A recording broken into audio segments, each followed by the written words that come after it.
nos va a conectar con... Ahí estamos. Así que, bueno, mientras Graciela nos va conectando con Facebook, les recordamos que hoy nos vuelve a visitar la licenciada Luisa Zorraquí, de la Arquidiócesis de Buenos Aires, que ya nos hizo deleitar el otro día con los yo absolutos en San Juan. Así que hoy nos va a llevar de la mano por los yo soy con predicado, y estamos todos muy felices de que estés con nosotros, Luisa, así que ahora cuando ya estemos seguros de que estamos en Facebook, podés iniciar con tu exposición de hoy. Muchas gracias y muchas gracias por estar nuevamente aquí, a los que repiten y bienvenidos a los nuevos.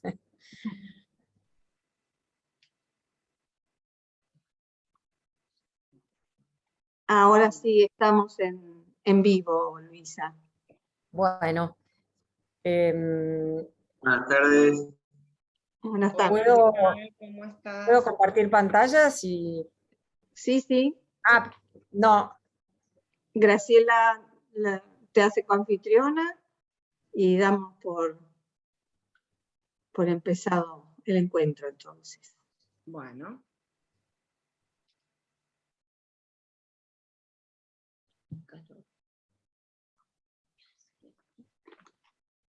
Ya podrías, Luisa, compartir. A ver. No. ¿Ah, no? Sé que no. Bueno. Ahora sí. Ahora sí. Bueno, vamos a comenzar con una oración en nombre del Padre, del Hijo, del Espíritu Santo. Amén. Amén. Padre bueno, te alabamos, te bendecimos, te adoramos, te glorificamos, te damos gracias por este tiempo que nos regalás para encontrarnos con tu palabra en el Evangelio según San Juan, para penetrar en el misterio del Hijo. Te pedimos que nos bendigas, que envíes tu Espíritu para que abra nuestros corazones y nuestras mentes para escuchar todo lo que quieras decirnos. Te lo pedimos por tu Hijo, Jesucristo, la palabra hecha carne. Gloria al Padre, gloria al Hijo, gloria al Espíritu Santo, como era en un principio, ahora y siempre, por los siglos de los siglos. Amén. María, sede de la sabiduría, ruega por nosotros. En nombre del Padre, del Hijo y del Espíritu Santo. Amén. La clase pasada, no sé si se acuerdan, que estuvimos viendo El yo soy. los yo soy. Sí.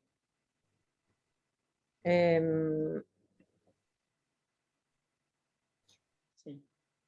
Vimos, perdón, primero los yo soy absolutos, o sea, la clase pasada nos concentramos en esto de qué significa el tema del yo soy, Sí. y bueno, y vimos estos 7 yo soy que hay en el Evangelio de Juan sin predicado, Sí. y los relacionamos con el tema de la identidad divina de Jesús, ¿no es cierto? Sí.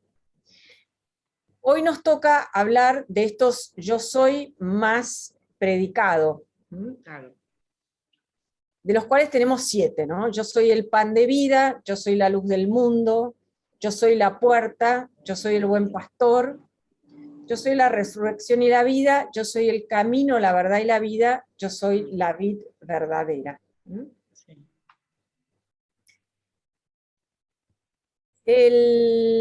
Así como hablábamos de que estos primeros, los yo soy absolutos, hacen la referencia, o digamos, o se concentran en el tema de la identidad divina de Jesús, y de su igualdad, digamos así, con el Padre, cosa que en el Evangelio de Juan también se repite de otras formas, ¿no? Cuando dice yo y el Padre somos uno, bueno, hay como varios dichos de Jesús donde se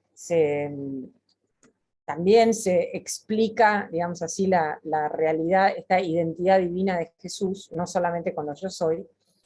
Nos toca ahora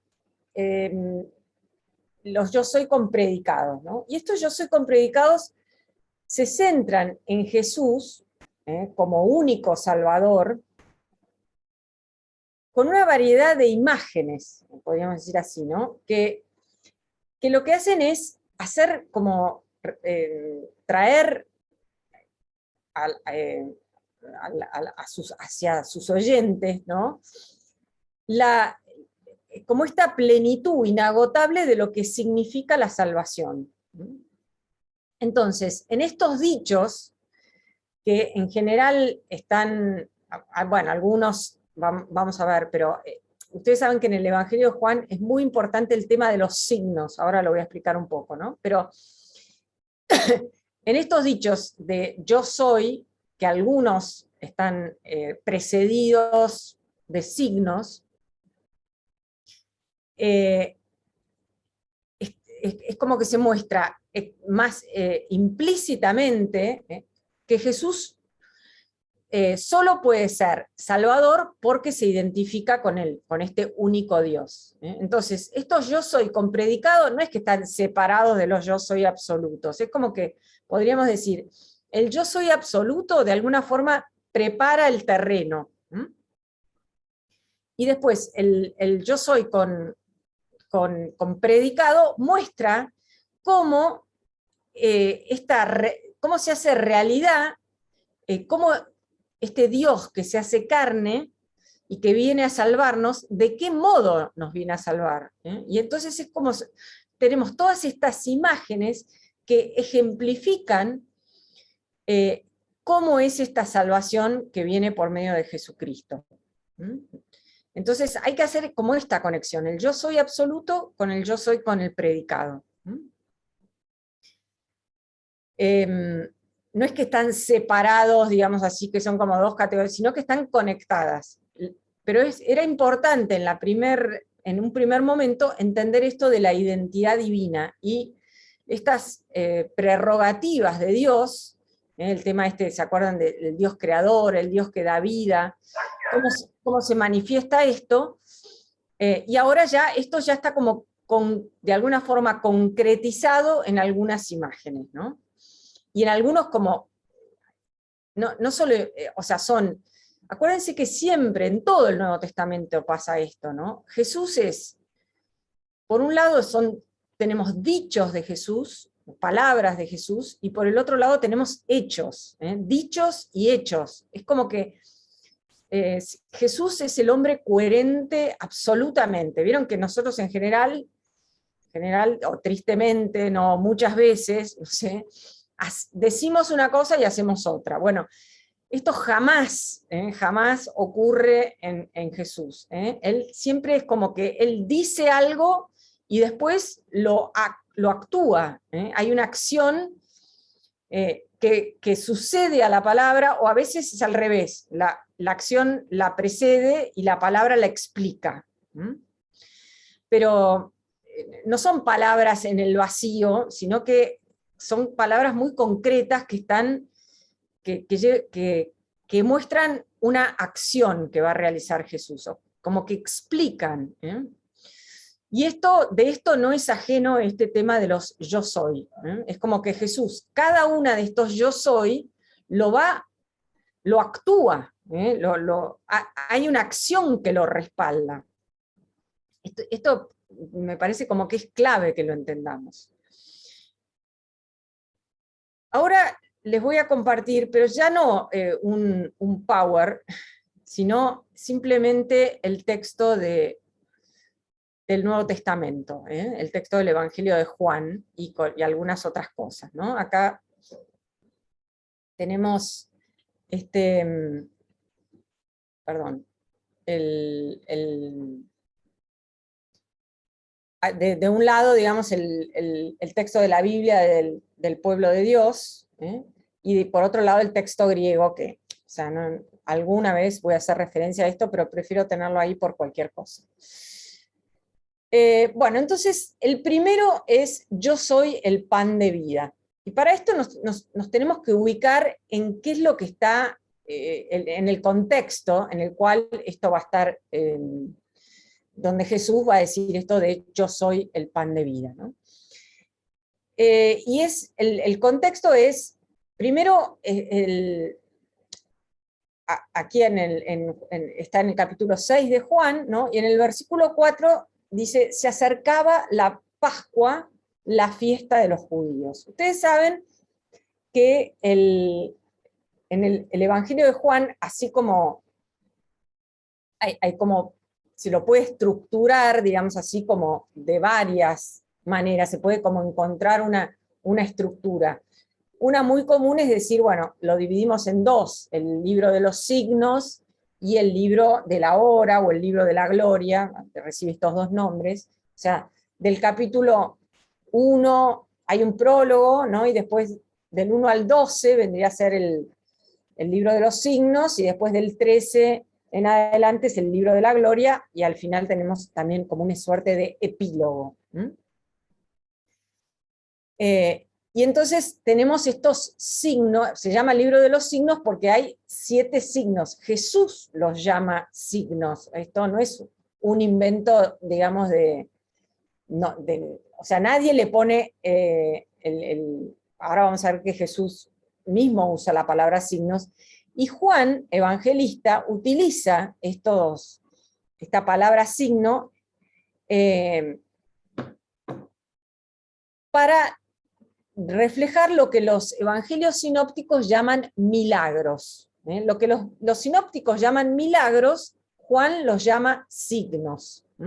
¿Y por qué es esto? Esto es muy importante entenderlo. A lo mejor estoy diciendo cosas que son muy conocidas, pero bueno, mi experiencia siempre de alumna, que siempre fui muchísimo, sigo siendo alumna, porque sigo aprendiendo todos los días de mi vida, es que el alumno no recuerda siempre lo que dice el profesor, entonces nunca está de más repetir, o por lo menos a mí me pasaba eso.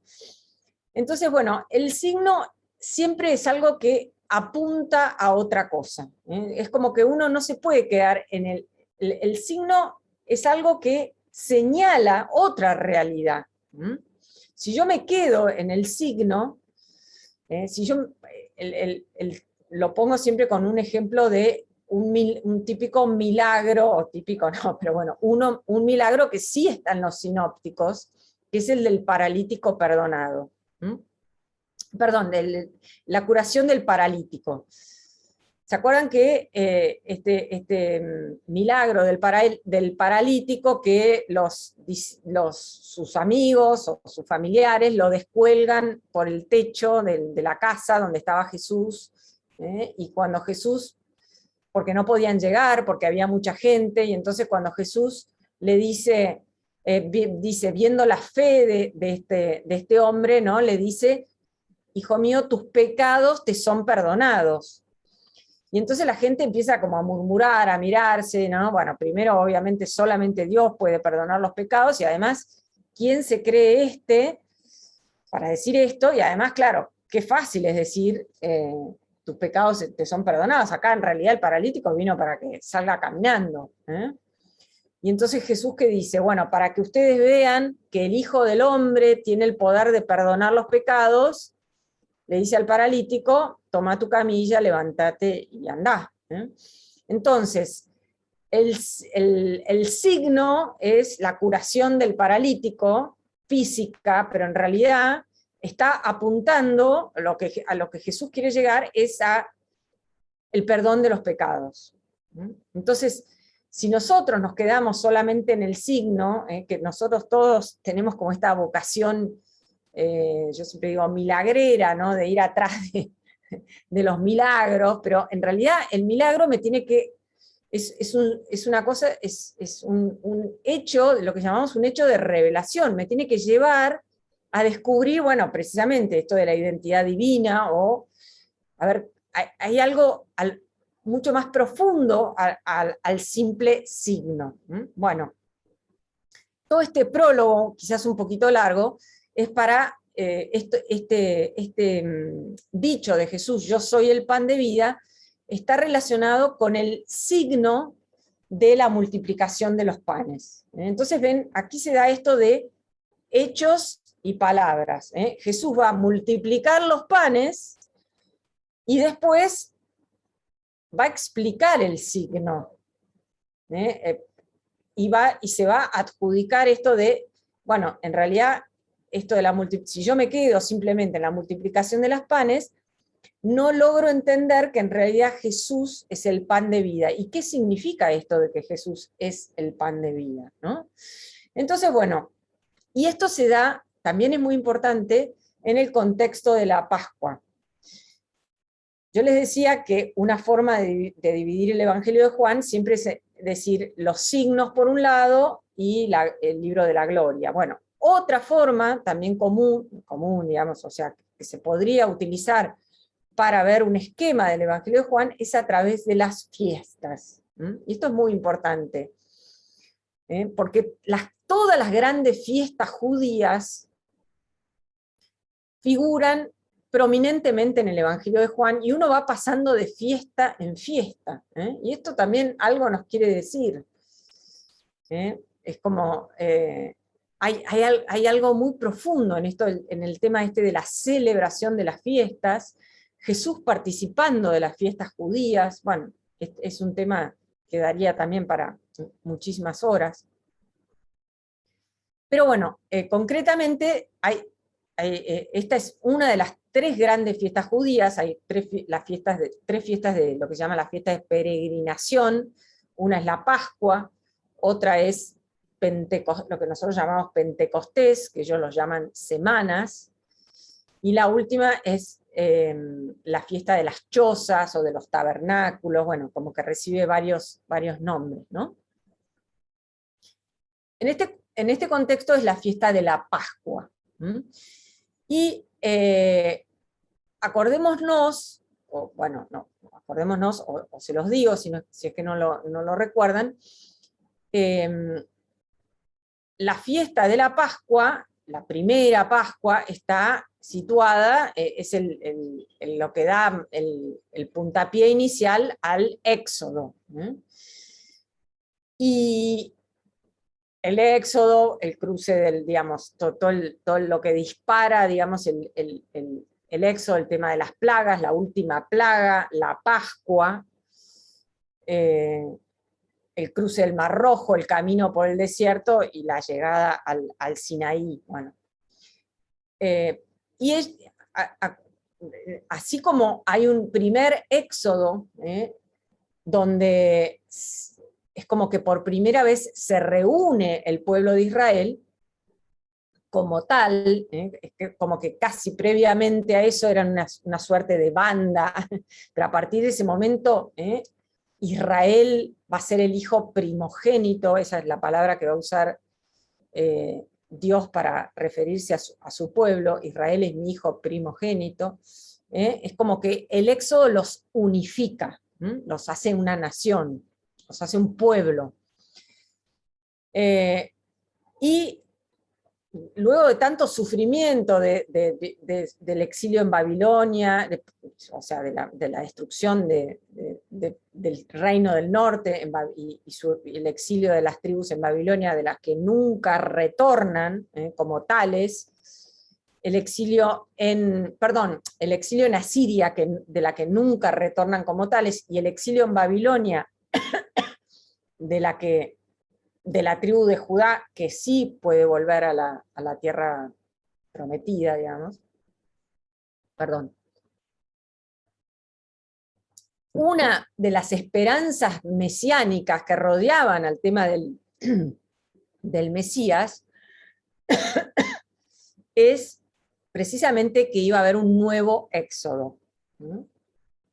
Si ustedes recuerdan el texto de la transfiguración en Lucas, ¿se acuerdan que en la transfiguración se aparecen Moisés y Elías?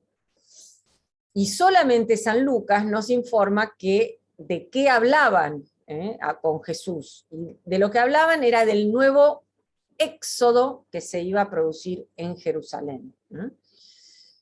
Entonces es como que había como esta esperanza de un nuevo éxodo que iba a una nueva Pascua, ven todo esto que rodea al tema del éxodo, que iba a realizar este Mesías. Bueno, toda esta introducción para el tema de la multiplicación de los panes, que no la vamos a leer porque si no,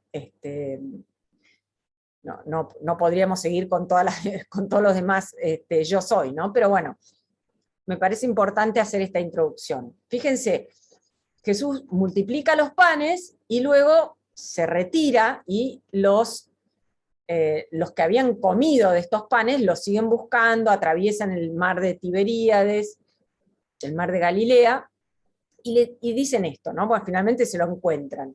Maestro, ¿cuándo llegaste? Jesús le respondió, les aseguro que ustedes me buscan no porque vieron signos, sino porque han comido pan hasta saciarse. Es decir, ven que Jesús mismo usa la palabra signo. Entonces, porque ustedes se quedaron en el tema del pan, no fueron al signo y a ver a esta otra cosa a la que me lleva el signo. Y entonces comienzan esta conversación, ¿no? Trabajen no por el alimento perecedero, sino por el que permanece hasta la vida eterna, el que les dará el Hijo del Hombre, porque es Él a quien Dios, el Padre, marcó con su sello.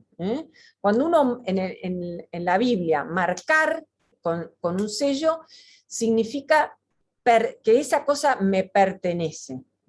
¿Se acuerdan que en el Apocalipsis, por ejemplo, están los que han sido marcados con el sello de la bestia y pertenecen a la bestia, y luego están los que van a ser marcados con el sello del Cordero, y le pertenecen al Cordero. Jesús pertenece al Padre. Ellos le preguntaron, ¿qué debemos hacer para realizar las obras de Dios? La obra de Dios es que ustedes crean en aquel que ha enviado. Entonces aquí empieza el tema, esto del pan, el pan que viene del cielo, y yo soy el pan de vida, tiene como dos momentos. Un momento en el cual la conversación donde Jesús está explicando el tema del pan de vida se refiere al tema de la fe en Jesús. Y después otra que sigue a continuación, donde evidentemente la referencia es eucarística.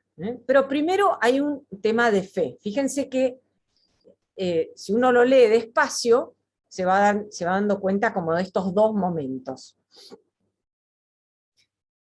Mi padre, les aseguro que no es Moisés, entonces, ¿qué obras realizas para que nosotros creamos? ¿Ven? Acá se introduce el tema de creer. Nuestros padres comieron el maná en el desierto, como dice la Escritura, les dio de comer el pan bajado del cielo. Jesús respondió, les aseguro que no es Moisés el que les dio el pan del cielo, mi Padre les da el verdadero pan del cielo, porque el pan de Dios es el que desciende del cielo y da vida al mundo. Entonces, no es Moisés el que les da el maná, ven que esto es contexto del Éxodo. En el Éxodo teníamos el maná, ahora tenemos el nuevo maná. Entonces, y después vamos a tener un nuevo Éxodo, una nueva Pascua, un nuevo maná. Bueno, todo esto hace a esto que les venía diciendo de esta esperanza mesiánica de un nuevo Éxodo. Ellos le dijeron, les aseguro que no es Moisés el que les dio el pan del cielo, mi Padre les da el verdadero pan del cielo, porque el pan de Dios es el que desciende del cielo y da vida al mundo. Ellos le dijeron, Señor, danos siempre de ese pan. Esto es típico juánico, esto que muchos autores llaman como una ironía juánica, o el doble discurso. Jesús dice una cosa y la gente entiende otra. La samaritana da el agua que si te doy de esta agua nunca más tendrás sed, dame agua, así no tengo que volver a buscarla. O sea, y acá es lo mismo, dame pan, así no tengo que trabajar nunca más y no voy a tener más hambre, ¿no? Jesús le respondió, yo soy el pan de vida. El que viene a mí jamás tendrá hambre, el que cree en mí jamás tendrá sed. Pero ya les he dicho, ustedes me han visto y sin embargo no creen. Ven que el contexto es creer. Todo lo que me da el Padre viene a mí, y el que venga a mí yo no lo rechazaré, porque he bajado del cielo, no para hacer mi voluntad, sino la de aquel que me envió. En el Evangelio de Juan, siempre Jesús hace referencia a que él está haciendo la voluntad del Padre. La voluntad del que me ha enviado es que yo no pierda nada de lo que él me dio, sino que lo resucite en el último día. Esta es la voluntad de mi Padre, que el que ve al Hijo y cree en él tenga vida eterna y que yo lo resucite en el último día. Esto vamos a ver que después lo retoma precisamente en el tema de esta identidad, fíjense, ¿no? De la voluntad del Padre, el que ve al Hijo, ve de alguna forma al Padre, lo vamos a ver en el de yo soy el camino, la verdad y la vida, ¿no? Los judíos murmuraban, esto es típico del Éxodo también, ¿eh? En el Éxodo, el pueblo de Israel murmura, ¿eh? ¿En qué sentido murmura? Le dice, y se usa exactamente esta misma palabra, la murmuración. ¿Qué es lo que dice? Vos, Moisés, la murmuración es un pecado grave, por ejemplo, en la regla de San Benito, es algo que a los monjes, San Benito dice, ustedes no pueden murmurar. Murmurar es cuando uno, en vez de ir de frente a alguien y decirle, mirá, tengo este problema con esta persona, o tengo un problema con vos, y voy de frente y digo las cosas, en vez de eso, ¿qué hago? Me doy vuelta y le digo, ¿viste que fulanito, viste lo que me hizo? O sea, le empiezo a hablar a otro de algo que hace un tercero, y ese otro, y entonces se empieza como a esta situación, digamos así, en el cual yo en realidad creo como un muy mal clima, porque no digo las cosas de frente, sino que voy por atrás y voy por el costado y hablo mal de otros, ¿no? Entonces, aquí, y esto es muy típico del Éxodo, ¿qué es lo que le dicen los israelitas a Moisés? Vos nos trajiste acá para matarnos de hambre, para matarnos de sed, pero no se lo dicen directamente, sino que murmuran entre ellos y crean este clima espantoso. Bueno, entonces, así como en el Éxodo tenemos murmuración, en esta nueva Pascua, nuevo Éxodo, ¿ven? Tenemos esta murmuración. Nadie puede venir a mí si no lo atrae el Padre que me envió, y yo lo resucitaré en el último día. Bueno, este es el tema de la attractio patris, que lo desarrolla sobre todo San Agustín, el tema de que el Padre es el que atrae, pero tiene como que pasa por el Hijo, que es el camino, verdad y vida. Nuevamente, ven que vamos a ver que todos estos yo soy están relacionados. Nadie ha visto nunca al Padre sino el que viene de Dios. Solo Él ha visto al Padre. Es como que me siento que estoy explicando todo el Evangelio de Juan y no voy a pasar a los otros yo soy. Pero esto es importante, ¿no? En el prólogo del Evangelio de Juan, es como que sienta las bases temáticas que después va a desarrollar el Evangelio, ¿no? Y una de estos temas es que nadie ha visto al Padre. Solamente el Evangelio, el prólogo, en Juan 1, 18, acá estoy escribiendo mal. Nadie ha visto jamás a Dios. El que lo ha revelado es el Hijo único que está en el seno del Padre. ¿Ven? Esto que se repite de el único que ha visto a Dios es el Hijo.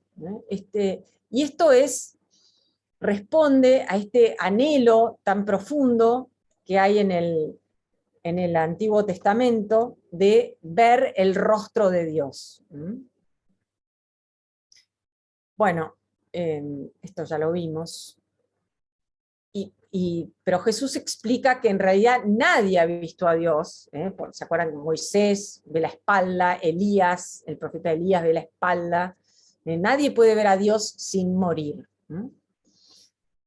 Y entonces, ahora, fíjense cómo pasa del tema de creer al tema de comer. Les aseguro que el que cree tiene vida eterna. Yo soy el pan de vida. Sus padres en el desierto comieron el maná y murieron. Pero este es el pan que desciende del cielo para que aquel que lo coma no muera. Yo soy el pan vivo bajado del cielo. El que coma de este pan vivirá eternamente.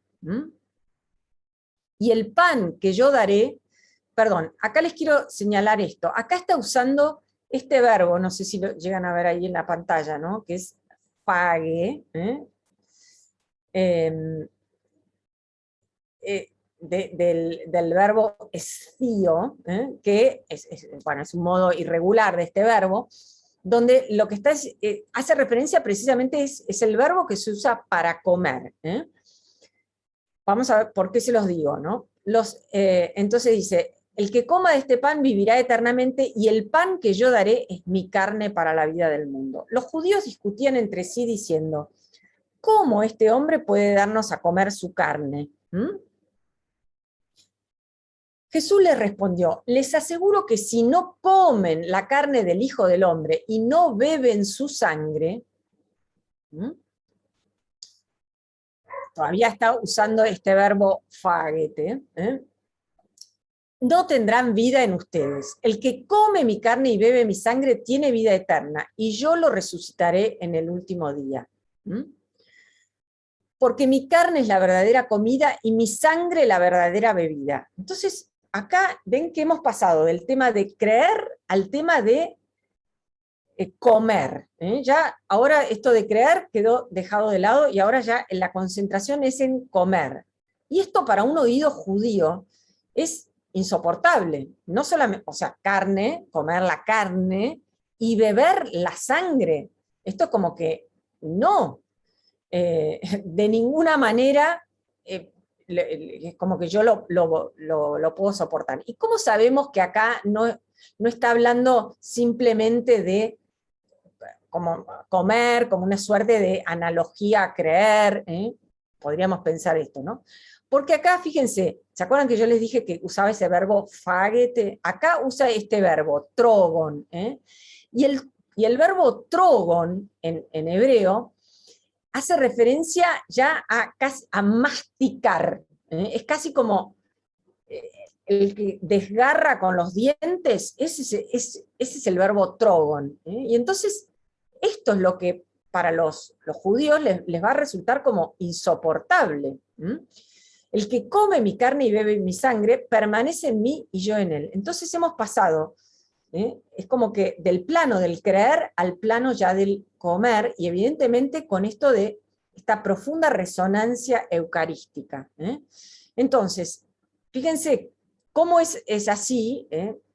¿Por qué? ¿Por qué el contexto nos indica que esto no es simplemente creer? Digo esto porque esto es como un texto donde tenemos una diferencia, digamos así, con nuestros hermanos separados, ¿no?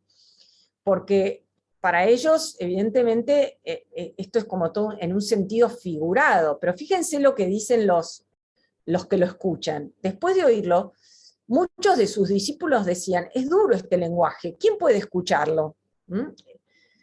Y entonces, si es simplemente creer o no creer, ¿por qué va a ser duro este lenguaje? El tema de creer o no creer está por todos lados. Nadie dice qué duro este lenguaje. Yo puedo elegir creer o no creer, pero no es un lenguaje duro. Y fíjense, Jesús sabiendo, y entonces, ¿quién puede escucharlo? Porque ¿quién puede escuchar? Nosotros también estamos muy acostumbrados, pero si de repente alguien viene y nos dice, si vos no comes mi cuerpo y te bebés mi sangre, no vas a vivir. Y bueno, evidentemente es un lenguaje muy duro, ¿eh? Pero Jesús, fíjense que él no dice, no, estos muchachos yo los dije en sentido figurado, no se preocupen, no. ¿Esto los escandaliza? ¿Qué pasará entonces cuando vean al Hijo del Hombre subir de donde estaba antes? El Espíritu es el que da vida y la carne de nada sirve. Las palabras que les dije son espíritu y vida. Bueno, primer, yo soy, ¿eh? Vamos al segundo, porque si no, esperen un minuto que quiero prender la luz. Discúlpenme, se me hizo de noche en el cuarto.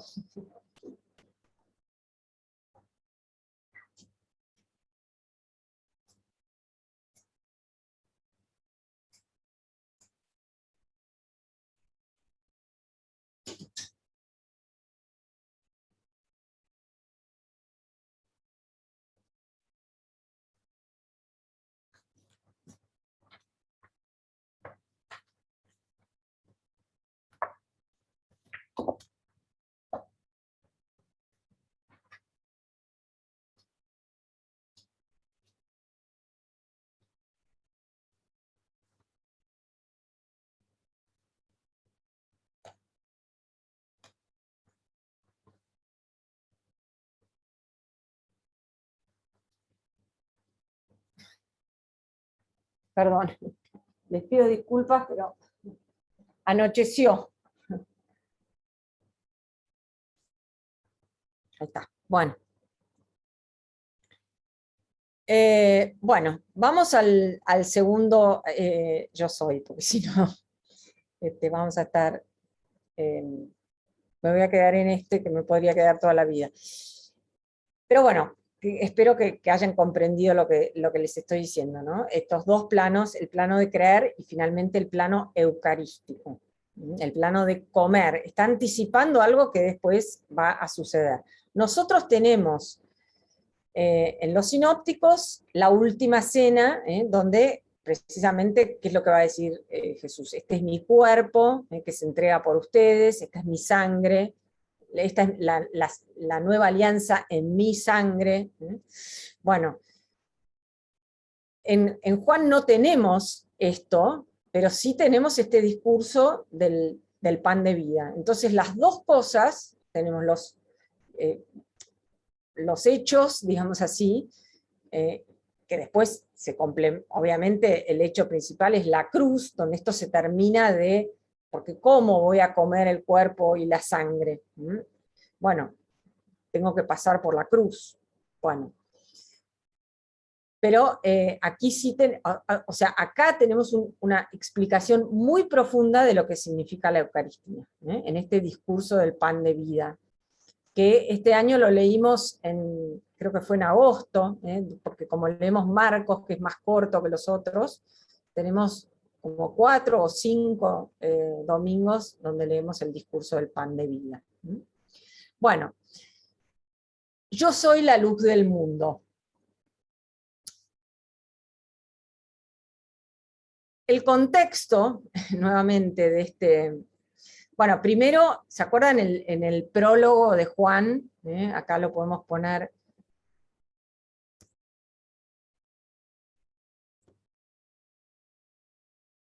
El tema de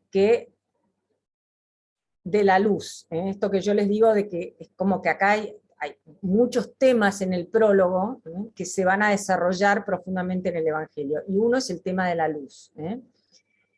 ¿Se acuerdan? Todas las cosas fueron hechas por la palabra, y en ella estaba la vida, y la vida era la luz de los hombres. La palabra era la luz verdadera que al venir a este mundo ilumina a todo hombre.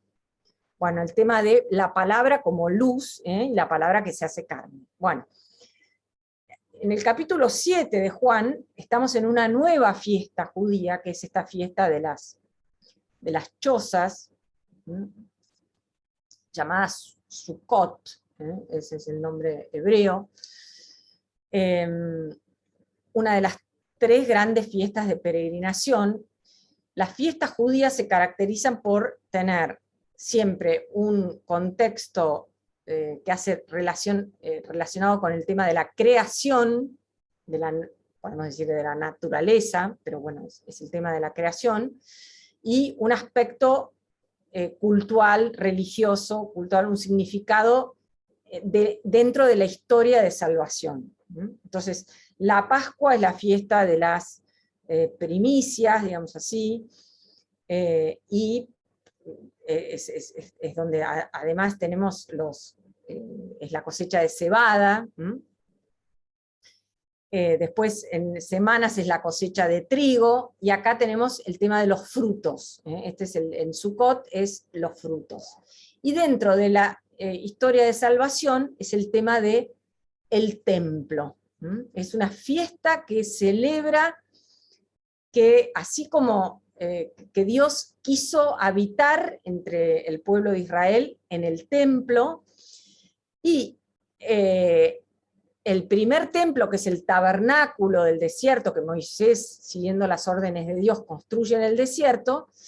Entonces, así como ellos habitaban en tiendas, Dios también va a habitar en una tienda, que es este tabernáculo, templo portátil, y entonces esto se celebra, es una fiesta muy, muy alegre, donde la gente hasta el día de hoy construye, a veces hasta en el balcón de su casa, como pequeñas chozas así con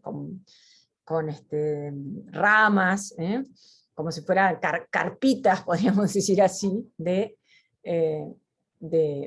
que recuerda que ellos habitaban en el desierto y que Dios quiso habitar con ellos en el templo. Y entonces esta fiesta tenía como dos grandes signos. Uno es el signo del agua, no lo voy a explicar porque si no yo veo que corre el reloj, y otro era el signo de la luz. Y Jesús hace propias los dos signos. El agua, que no lo voy a explicar, es cuando él dice, el que tenga sed, venga a mí y beba, de su seno brotarán manantiales de agua viva. Sí voy a explicar el de la luz, porque bueno, yo soy la luz del mundo, ¿no? Entonces, vamos acá. ¿Cuál era este signo de la luz? Perdón, Jesús aquí está en el templo, Jesús va a la fiesta, al principio dice que no va a ir, finalmente va y enseña en el templo. Y el día más solemne de la fiesta, que era el último día, dice esto de el que tenga sed venga a mí y yo le daré de beber, y esto de yo soy la luz del mundo. ¿Cuál era este signo de la luz? Lo que se hacía era, se prendían 4 lámparas, que eran unas gigantescas menorás que había en el...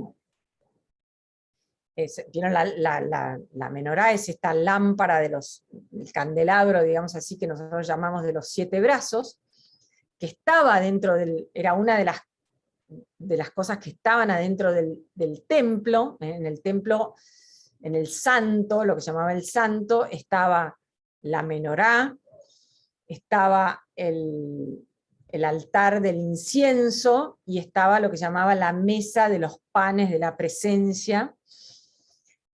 Pero bueno, la menorá era algo muy importante, porque representa como acuérdense que el primer día de la creación, lo que se crea es la luz, y Dios esta gloria de Dios, que los rabinos llamaban la Shekinah, que acuérdense la columna de fuego que seguía al pueblo en el desierto, ¿no? De día era como una nube y de noche era una columna de fuego que los iluminaba. Bueno, toda esta imagen de Dios como luz. Y entonces, como esta fiesta hacía referencia como a un templo al templo escatológico, al templo del tiempo final, y entonces, bueno, hacía referencia como a que verdaderamente Dios iba a habitar entre los hombres como verdaderamente, o como que iba a ser una manifestación muy especial, y entonces se prendían estas gigantescas menorás que iluminaban todo Jerusalén. Acuérdense que el templo estaba como enchapado en oro, y entonces brillaba, bueno, y esto se prendía en un patio que se llamaba el patio de las mujeres, se prendían estas 4 lámparas gigantes. A mí me resulta gracioso, ¿no? Porque se subían eran tan altas, digamos así, que había que subir con escaleras para prenderlas, imagínense una ciudad donde no hay luz eléctrica, ¿no? Entonces todo de noche, todo oscuro, se prenden estas lámparas, y tenían como, para prenderlas, eran como unas telas embebidas en aceite, y esas telas eran la ropa interior de los sacerdotes que ya no usaban, se usaban para prender las lámparas. No sé, es un detalle que a mí siempre me hizo gracia. Bueno, y entonces Jesús, ven, él transforma todas las fiestas y como que las llena de sentido. Ustedes es como si dijera, ustedes están buscando esta luz, yo soy la luz del mundo. El que me sigue no andará en tinieblas, sino que tendrá la luz de la vida. En Juan tenemos siempre este dualismo entre luz y tinieblas. ¿Se acuerdan que en el prólogo también tenemos esto de el tema este de los que reciben la luz pero no la aceptan? Judas, cuando va a traicionar a Jesús, era de noche. Nicodemo, que va a la noche a ver a Jesús porque no se anima, todavía no cree en la luz. Finalmente Nicodemo, después de la muerte de Jesús, cuando vaya a buscar el cuerpo de Jesús, va a ir en pleno día. ¿Entienden? Hay como todo este juego entre luz y tinieblas. Y las tinieblas evidentemente están identificadas con lo que Jesús llama el príncipe de este mundo, Satanás. Bueno, los rabinos también decían que la luz del mundo es un nombre del Mesías. Esto también está en el Talmud y en el Bereshit Rabbah, estos escritos rabínicos. Y Jesús fíjense, él dice, yo soy la luz del mundo, y después, esto lo tenemos en el capítulo 8, y en el capítulo 9 va esto que yo les digo, ¿no? Palabras y hechos y palabras. Acá dice, yo soy la luz del mundo, y en el capítulo 9 le da cura a un ciego de nacimiento. ¿Ven? Es como que le da la luz a un ciego. Le devuelve la capacidad de ver, por esto que decía el prólogo, ¿no? La luz es la que ilumina a todo hombre. Entonces Jesús dice, yo soy la luz del mundo, y luego viene la curación del ciego de nacimiento. Y finalmente, a ver, me gustaría ponerles este texto del Apocalipsis. Perdón, acá. En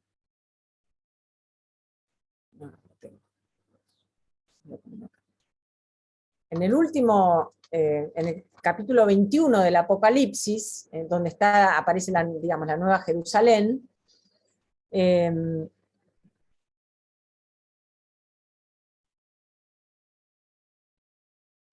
habla de: no vi ningún templo en la ciudad, porque su templo es el Señor Dios Todopoderoso y el Cordero. Y la ciudad no necesita la luz del sol ni de la luna, ya que la gloria de Dios la ilumina, y su lámpara es el Cordero. En el Evangelio de Juan, Jesús se identifica desde el capítulo 2, podemos decir así, o el evangelista lo identifica con Jesús como nuevo templo.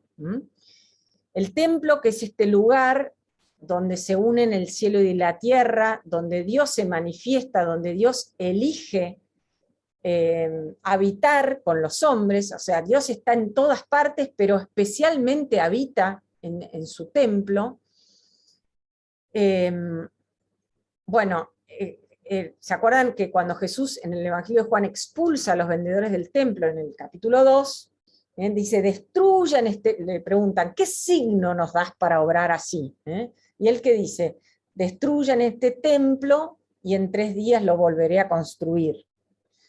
Y ellos le dicen, pero ¿cómo? Hace 50 años que estamos construyendo este templo y vos en 3 días lo vas a hacer. Pero el evangelista dice, pero él se refería al templo de su cuerpo. Entonces, fíjense, aquí ya no hay templo, no vi ningún templo en la ciudad, porque su templo es el Señor Dios Todopoderoso y el Cordero, y la ciudad ya no necesita la menorá, porque su lámpara es el Cordero.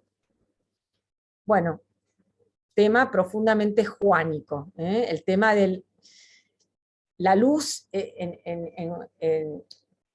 vuelvo a decir, la identificada con Dios, hace referencia a esto de la lámpara del templo, de la gloria de Dios que se manifiesta, ya sea en la columna de fuego, en la zarza ardiente que vimos la vez pasada, y que los rabinos llaman la Shekinah, esta gloria de Dios que resplandece, esta gloria resplandeciente de Dios, que Jesús dice, yo soy la luz del mundo. Bueno, también podríamos seguir hablando mucho de esto, pero nos toca el tema del buen pastor. Acá me quiero ir a esto. Bueno, en el capítulo 10 tenemos otros 2 dichos de Jesús, el de la puerta, yo soy la puerta de las ovejas, y yo soy el buen pastor. El buen pastor da la vida por las ovejas. Vamos a poner el paralelo porque quiero mostrarles una cosa. Bueno, y entonces, así como en los sinópticos tenemos parábolas, en el Evangelio de Juan no tenemos parábolas, pero acá nos acercamos bastante a lo que sería una parábola. Donde Jesús hace como esta comparación. El Evangelio lo llama paronimia, es la palabra griega que usa, que es, bueno, comparación. Les aseguro que el que no entra por la puerta en el corral de las ovejas, sino por otro lado, es un ladrón y un asaltante. El que entra por la puerta es el pastor de las ovejas. Acá hay como dos dichos que están entremezclados, ¿no? El tema es la vida que les es familiar, digamos, de algún modo así, a los oyentes de Juan, por el tema de una cultura donde el pastor y todo lo que significa la vida pastoril es algo muy cercano, para nosotros es algo ya lejano, ¿no? Entonces, ¿qué era lo que hacían los pastores? Llevaban a pastar los rebaños y cuando llegaba la noche las encerraban como en una suerte de corrales, generalmente de piedra, una suerte de pircas de piedra, y ellos mismos se acostaban como adelante de la abertura de esta puerta, para que nadie pudiera salir sin que ellos se dieran cuenta. Y entonces Jesús hace referencia a esto, ¿no? Y dice, el que entra por la puerta es el pastor de las ovejas, el guardián le abre, las ovejas escuchan su voz, él llama a cada una por su nombre, las hace salir, bueno, y nunca seguirán a un extraño, sino que huirán de él porque no conocen su voz. Jesús les hizo esta comparación, pero ellos no comprendieron lo que les quería decir. Entonces Jesús prosiguió, yo les aseguro que yo soy la puerta de las ovejas. Todos aquellos que han venido antes de mí son ladrones y asaltantes. La palabra que va a usar es lestés. Lestés es acá dice lestai, bueno, es otro ¿ven? Es lestés, que es precisamente esto que llamamos bandido, cuando llegue el juicio a Jesús y diga, ¿a quién soltamos? A Barrabás. Barrabás era un bandido, Barrabás era un ladrón, bueno, Barrabás era un lestés, esta es la palabra griega que se usa para describir a Barrabás. ¿Y a quién está haciendo referencia? Bueno, evidentemente acá no sabemos, todos aquellos que han venido antes de mí son ladrones y asaltantes. ¿Quiénes son estos personajes? Bueno, en todo el Evangelio de Juan hay una crítica muy, muy fuerte a lo que se llama en el Evangelio judíos, pero obviamente no es judío como nosotros lo entendemos, ¿no? ¿Por qué no? Porque Jesús era judío, sus discípulos eran judíos, su madre era judía, todos los que lo rodeaban eran judíos. Pero cuando el Evangelio dice, porque los judíos decían tal cosa, está haciendo referencia al círculo que rodea al templo de Jerusalén. Y en especial, bueno, por supuesto los famosos personajes de los escribas, los fariseos, pero también la élite sacerdotal. Entonces, todos los que han venido a mí, pero las ovejas no los han escuchado. Yo soy la puerta, el que entra por mí se salvará, podrá entrar y salir y encontrará su alimento. Esto es parecido a lo que después va a decir, yo soy el camino, la verdad y la vida. Y acá pasa esto, ¿no? El ladrón no viene sino para robar y matar y destruir, pero yo he venido para que las ovejas tengan vida y la tengan en abundancia. Este es un tema favorito de Juan, el tema de la vida. Jesús viene para dar vida, ya lo escuchamos en el pan de vida, la palabra esta, zoé, hace referencia a esta vida que no tiene fin, esta vida eterna, muchas veces está acompañada del adjetivo eterno, zoé aionion, la vida eterna. Bueno, y entonces acá introduce esto de, yo soy el buen pastor, que en realidad, acá se los marco en amarillo, ¿no? Egoimi, ho poimen, ho kalos. Lo que nosotros traducimos como buen pastor, en realidad en el griego es el pastor bello. La palabra kalos significa bello, y todavía más que bello está relacionado con el tema de verdadero en el sentido de auténtico. Yo soy el verdadero pastor. ¿Qué nos pasa? El bueno de San Jerónimo, vieron que él traduce la Biblia del griego al latín y del hebreo también al latín, la famosa Vulgata.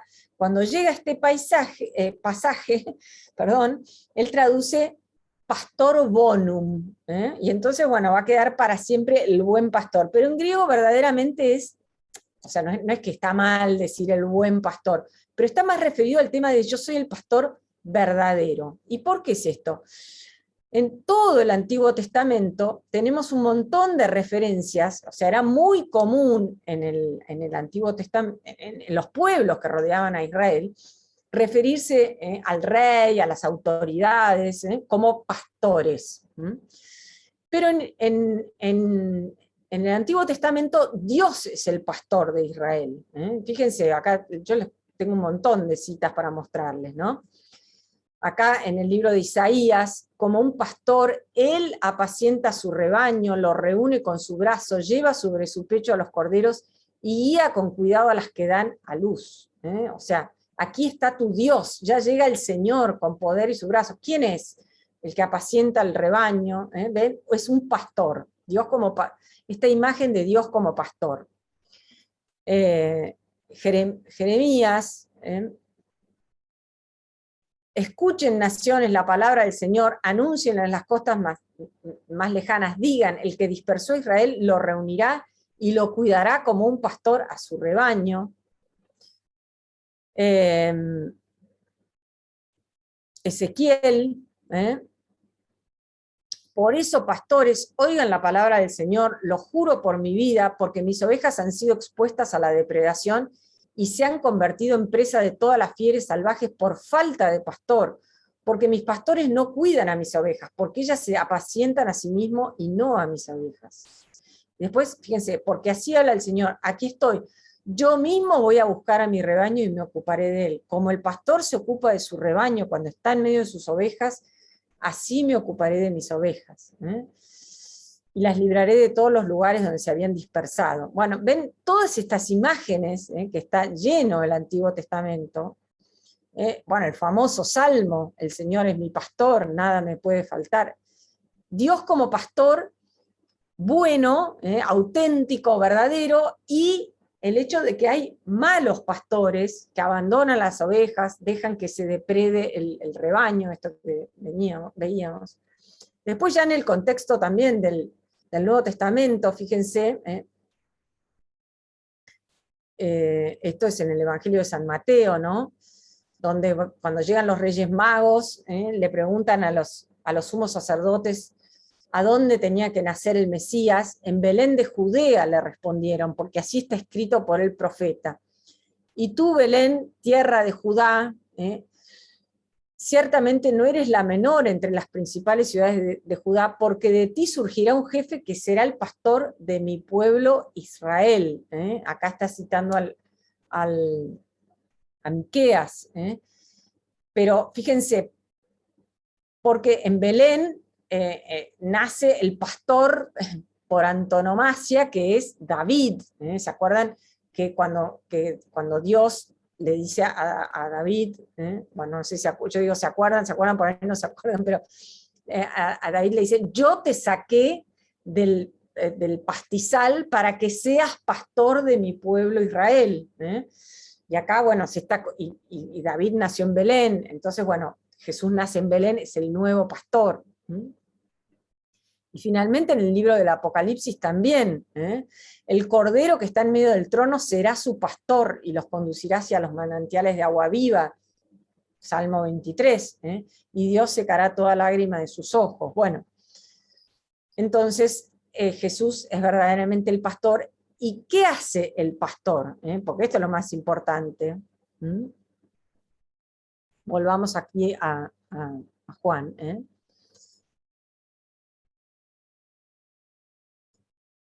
Yo doy mi vida. ¿Por qué es el buen pastor? Yo soy el buen pastor, ¿por qué? Porque doy mi vida por las ovejas. Y esto estamos tan acostumbrados a escucharlo que no, sí, claro, el pastor da la vida por las ovejas. Pero no, o sea, ningún pastor da la vida por las ovejas. Si una oveja se está por caer al precipicio y yo soy el pastor y me doy cuenta de que por salvarla me voy a caer al precipicio, ¿voy a salvar la oveja? No. O sea, Jesús es el auténtico pastor, el verdadero pastor. ¿Por qué? Porque doy la vida por las ovejas. Y acá, nuevamente, esto que hablábamos de esta soberanía soberanía, ¿no? Que Juan le adjudica, esta identidad divina de Jesús. El Padre me ama porque yo doy mi vida para recobrarla, nadie me la quita, sino que la doy por mí mismo, tengo el poder de darla y de recobrarla, este es el mandato que recibí de mi Padre. Bueno, pasemos a este. Bueno, acá, perdón, cualquier cosa.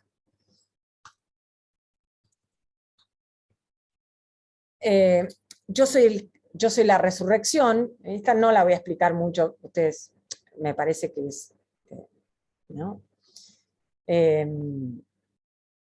Digo porque veo que ya son las 8:05, ¿no? Jesús le dijo, yo soy, o sea, ¿cuál es el contexto? Lázaro, el amigo de Jesús, hermano de Marta y de María, en Betania, esta familia que recibe a Jesús, que la aloja, que le da como un calor de hogar, y Lázaro que se enferma, lo mandan llamar a Jesús, Jesús se hace el oso, digamos así, no va, para poder realizar este signo que en realidad apunta a otro signo, al gran signo que es el signo de la resurrección de Jesús.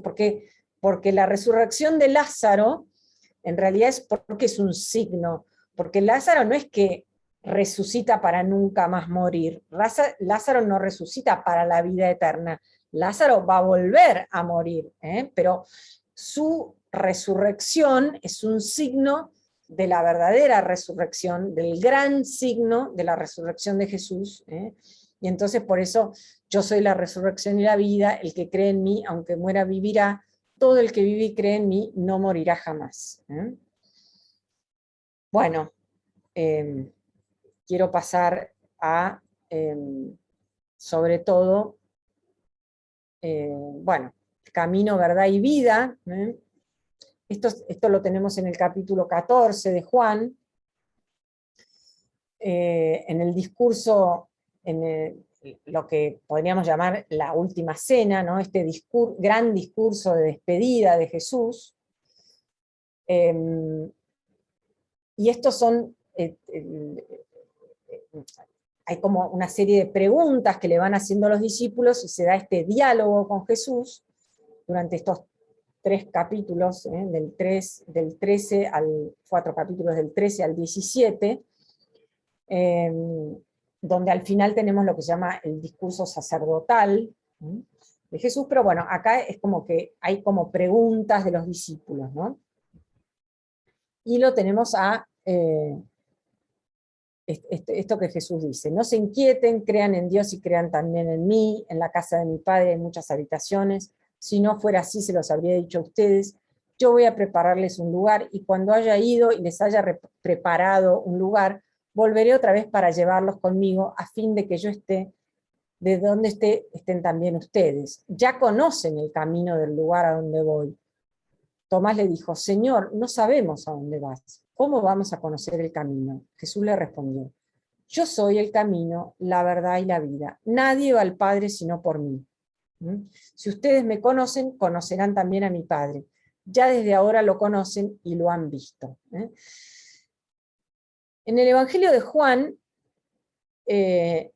Jesús, la gran, digamos, temática de Jesús es el revelador del Padre.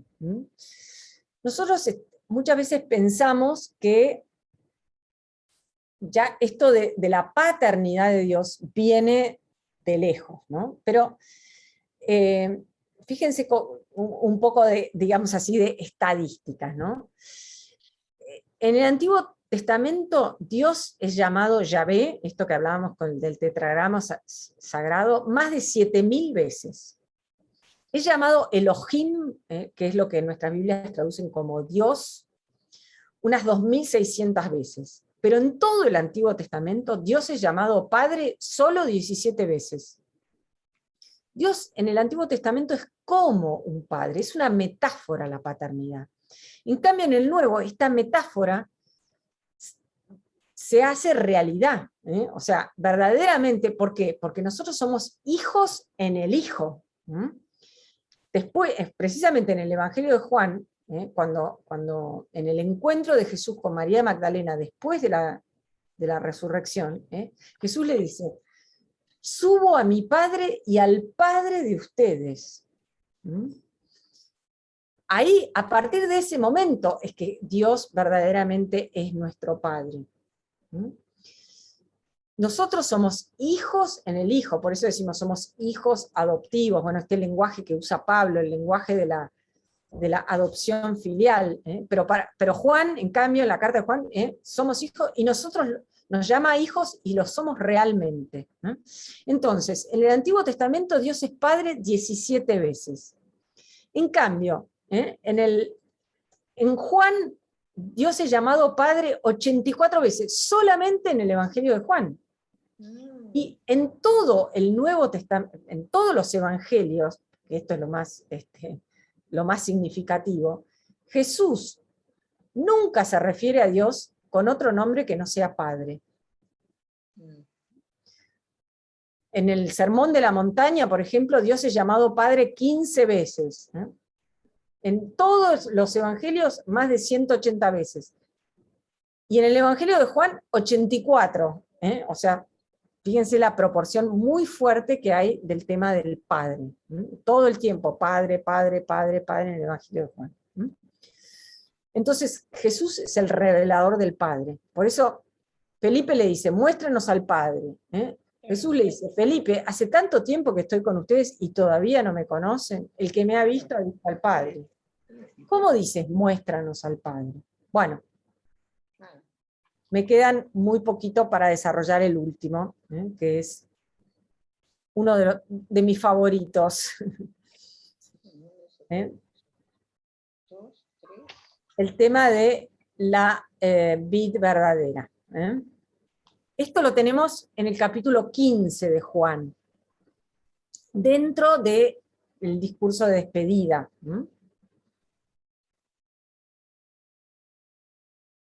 Acuérdense que también acá estamos en un contexto pascual, así como tenemos el contexto de la multiplicación de los panes, se acercaba la Pascua de los judíos, acá también se acerca la Pascua de los judíos y la Pascua de Jesús.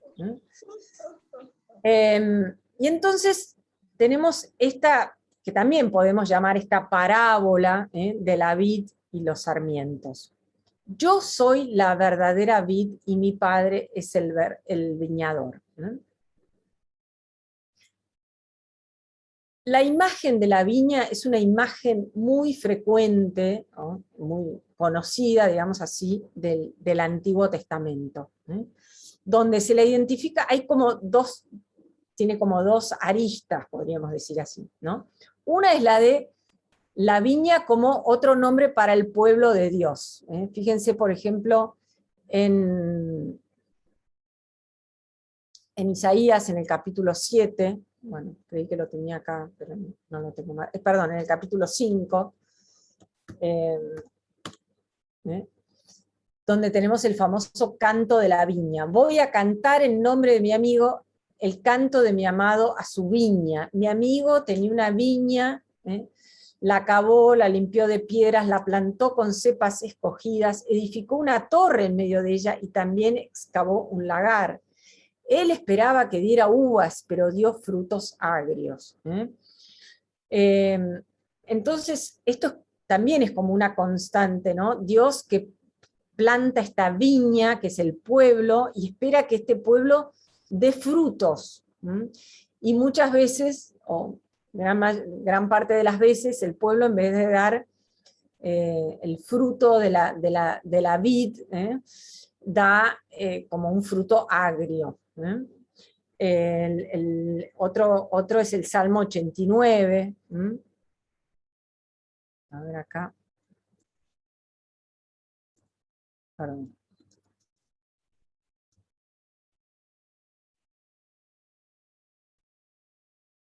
Perdón.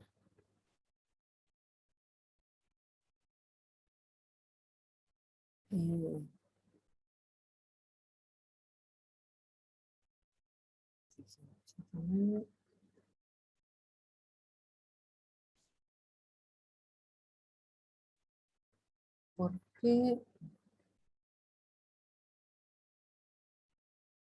No, perdón. No es este.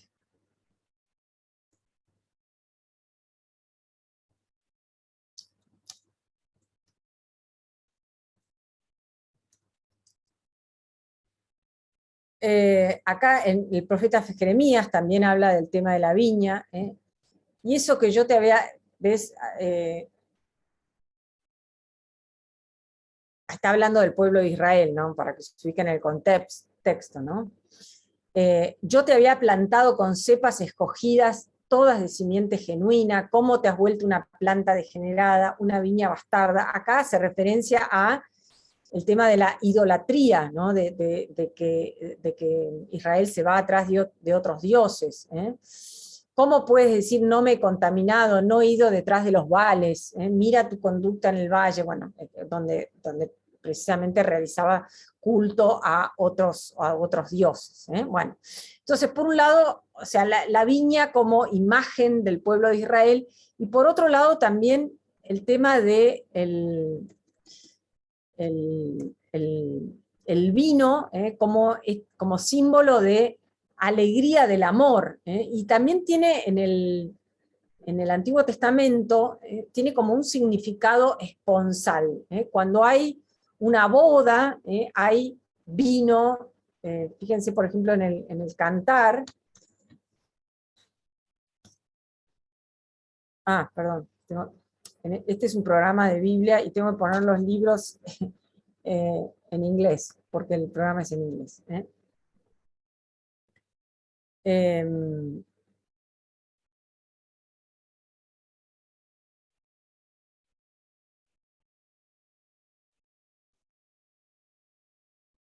Acá, bueno, esto de,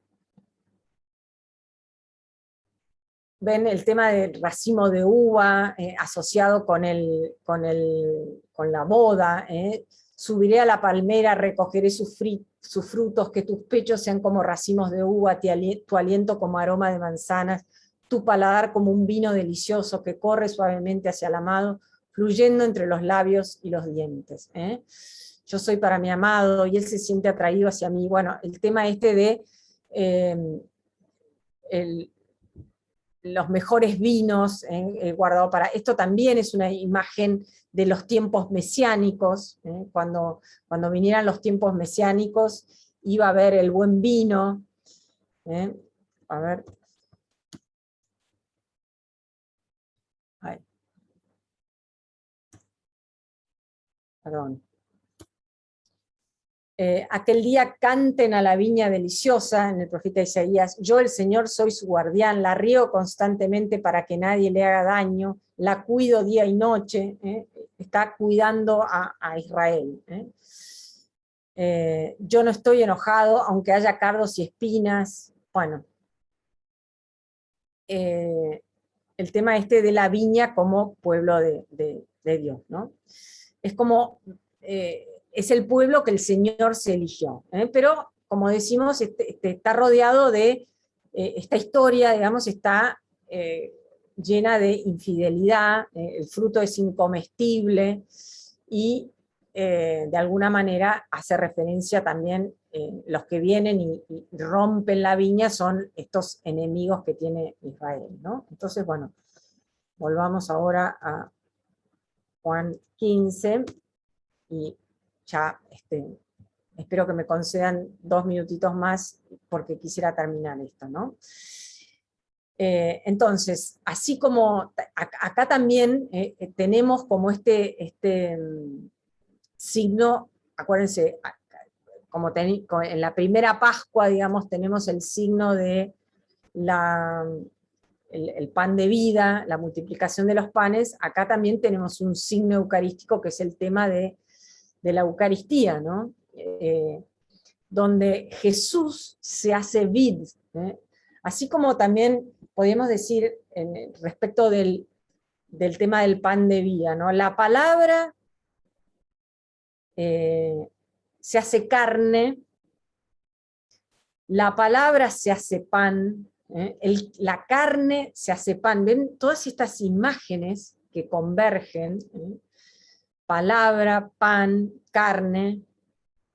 También acá converge esto, ¿no? El vino, la sangre, que son estas imágenes eucarísticas, ¿no? Que también la teníamos en el pan de vida. El que no come mi carne y bebe mi sangre, bueno, así como como Jesús se hace pan, Jesús se hace vino, este fruto del amor que Dios no encuentra en Israel, finalmente su Hijo va a dar el fruto del amor manifestado como en esta vid.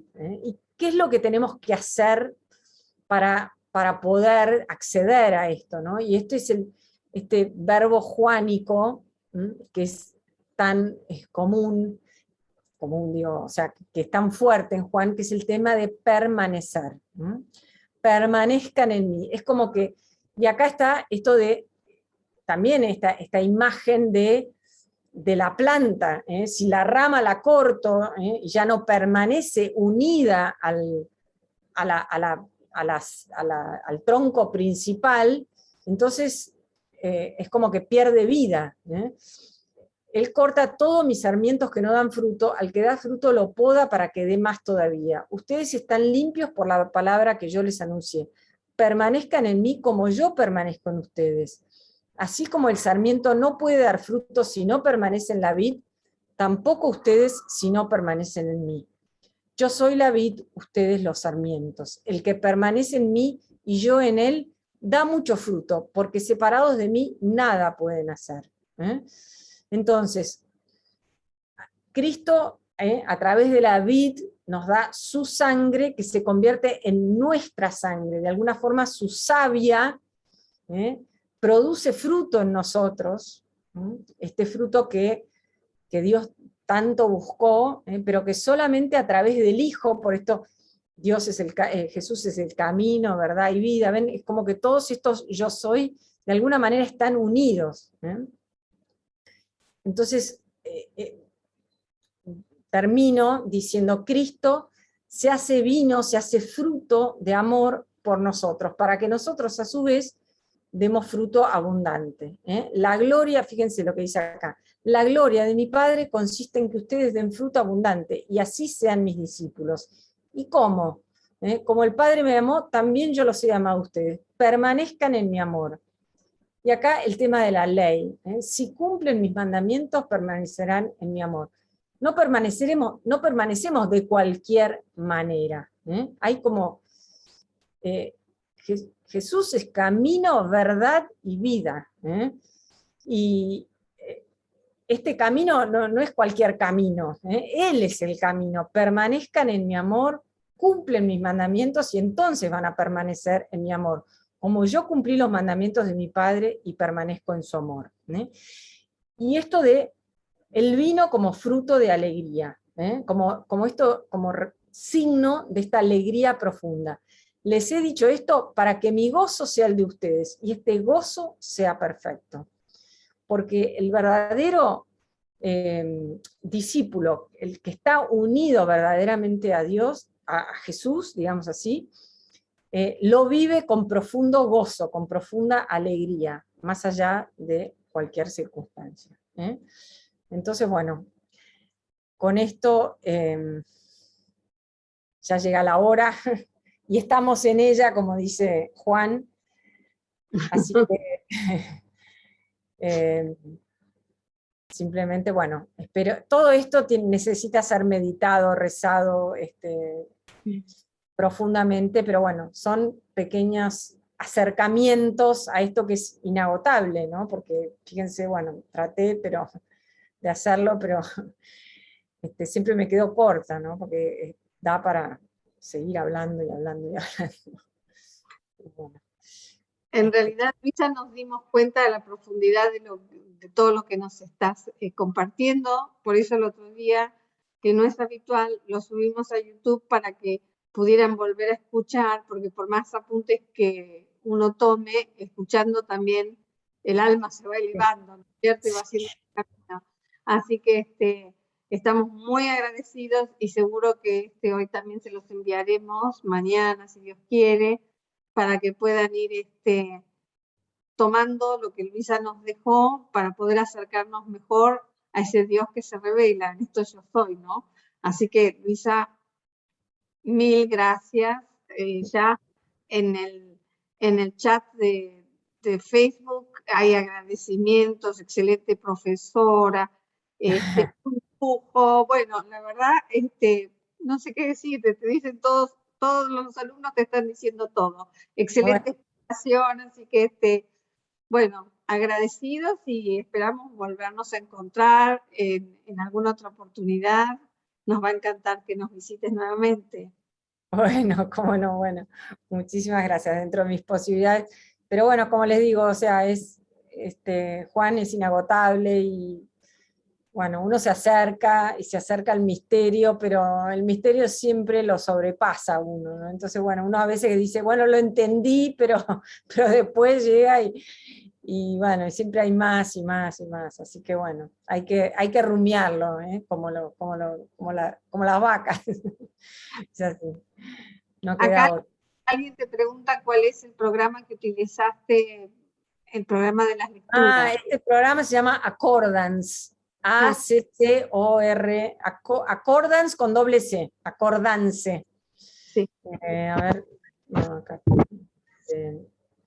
Es un programa, miren, yo les recomiendo, este es muy bueno, pero es muy técnico, digamos, pero hay online un programa que se llama Bible Hub, a ver, miren, se los voy a mostrar. A ver, esperen. Por si alguna vez quieren usarlo. no es exactamente, pero bueno, es gratis. Y lo que pasa es que es en inglés, pero tiene algunas Biblias en castellano, y uno tiene que aprender a usarlo, pero miren, bueno, les voy a compartir la pantalla si lo ven. Acá está. ¿Lo ven? Se llama así, Bible Hub. Y uno, por ejemplo, acá, bueno, tiene la Biblia griega, la Biblia de los 70, después tiene la Biblia hebrea, y tiene algunas Biblias en castellano, y puede buscar, ven, bueno, acá uno pone acá la referencia, Génesis 24, qué sé yo, y aparece. Bueno, acá apareció en hebreo, pero hay algunas traducciones al castellano. Es cuestión de meterse en la página, y es gratis. Y uno puede buscar en hebreo y el interlineado. Ven, por ejemplo, acá, pero bueno, el interlineado desgraciadamente está en inglés, hay que saber inglés, pero bueno, acá tienen, ven, acá dice Abraham, y entonces abajo dice Abraham. Hay que saber un poquito de inglés. Si no, bueno, porque es un programa así, pero es gratis. No hay que despreciarlo. Este otro No, hay que comprarlo, el otro. Es más para biblistas que se dedican más a eso, así que, bueno. bueno, Igual, no es que digo que no se lo compren, pero digo, hay que comprarlo. claro, sí. Y en estos momentos que no podemos sacar No, plata. por eso, sí. Yo lo tengo hace bastante, lo compré hace mucho cuando todavía el dólar no era lo que es ahora. Así que bueno. Y igual ahora, aunque por más que ahorremos, es más difícil comprar online y todo tratándose de moneda extranjera. Así que por ahora, hasta que la economía se arregle, es otro recurso de Luisa, y creo que también Graciela ya les había dicho. Después también les recomiendo, o sea, no tienen las lenguas, digamos, ni en griego ni en hebreo, pero el sitio del Vaticano tiene el libro del pueblo de Dios y tiene todas las concordancias. Esto que yo les estaba haciendo, les mostraba, bueno, en el Antiguo Testamento, dónde está, a ver, les quiero mostrar a ver si les puedo compartir esto, porque está muy bueno.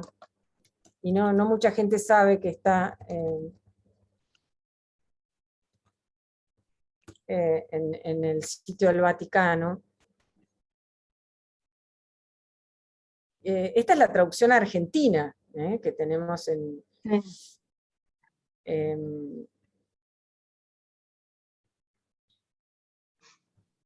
ven, bueno, acá tienen todos los libros, y después ven acá que tienen el tema de las concordancias. Ven que les estoy mostrando acá con una... y acá, bueno, acá les muestra cómo funciona el tema de las concordancias, pero bueno, supónganse que yo estoy, no sé, acá en el Éxodo 12, el tema de la Pascua, bueno, y entonces acá activo las concordancias, entonces cada palabra me lleva a otras citas de la Biblia, ¿entienden? Es como que esto que yo les decía, ¿no? Que el antiguo... que el nuevo está oculto o latente en el antiguo, y el antiguo se hace patente en el nuevo. Por ejemplo, acá yo soy el Señor, seguramente me va a remitir a, bueno, acá toda la cantidad de veces que dice yo soy, pero bueno, a Éxodo 3, por ejemplo, ¿no? Yo soy el que soy, ¿ven? Acá tienen, o sea, tienen infinidad de concordancias, hay que tener un poquito de paciencia y uno va buscando, pero uno quiere decir, bueno, a ver, esto, por ejemplo, aparece en los salmos, bueno, esta palabra aparece en los salmos, voy a las concordancias y busco salmos y a ver si me aparece la palabra y si es relevante. Es muy buen instrumento ese también. Y también es gratis. Y es en castellano. Así que bueno, todos estos recursos están. Muchas gracias. Por acá alguien preguntaba si nos podrías enviar el PowerPoint. Ah, bueno, cómo no. Y les voy a enviar también esto que les dije pequeño escrito que tengo, que yo les digo, no lo escribí yo, son como cortar y pegar de distintos documentos sobre el tema del nombre de Dios. Lo voy a hacer mañana, porque ahora es el cumpleaños de mi hijo y me voy al cumpleaños. Oh, bárbaro. Gracias. Bueno, Muy bien. Bueno, muchas gracias, Luisa, por tu muchas tiempo. gracias a todos y gracias por estar acá, que Dios los bendiga y hasta pronto. Gracias. Muchísimas gracias, buenas noches. Buenas noches. Chao, buenas- Muchas gracias. Chao. Chao, buenas noches. Chao, chao. Gracias. Chao.